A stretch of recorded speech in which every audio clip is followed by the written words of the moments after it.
Friends, आज हम बात कर लेते हैं अकाउंट्स की क्लासिफिकेशन की, जो कि दो पार्ट में क्लासिफाइड है। एक ट्रेडिशनल क्लासिफिकेशन और एक मॉडर्न क्लासिफिकेशन। ट्रेडिशनल क्लासिफिकेशन जो कि हम कॉन्सेप्ट के लिए समझते हैं, वो तीन पार्ट में डिवाइडेड है, जो कि है पर्सनल अकाउंट, रियल अकाउंट और नॉमिनल अकाउंट। पर्सनल अकाउंट जिस भी फॉर्म में हम बिजनेस करते हैं, जैसे आपका अकाउंट, मेरा अकाउंट या फिर हमारी पार्टनरशिप फर्म या कंपनी का अकाउंट, वो होता है पर्सनल अकाउंट, जिसका रूल होता है debit the receiver, credit the giver.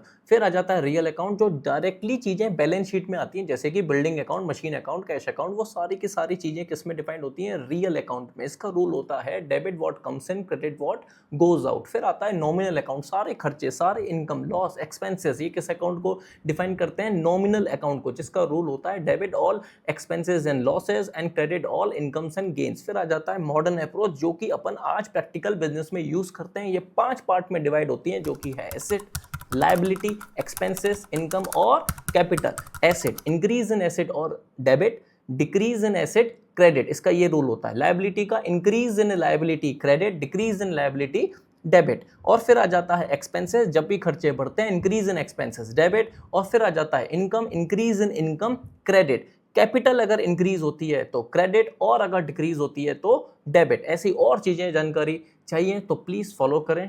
Thank you.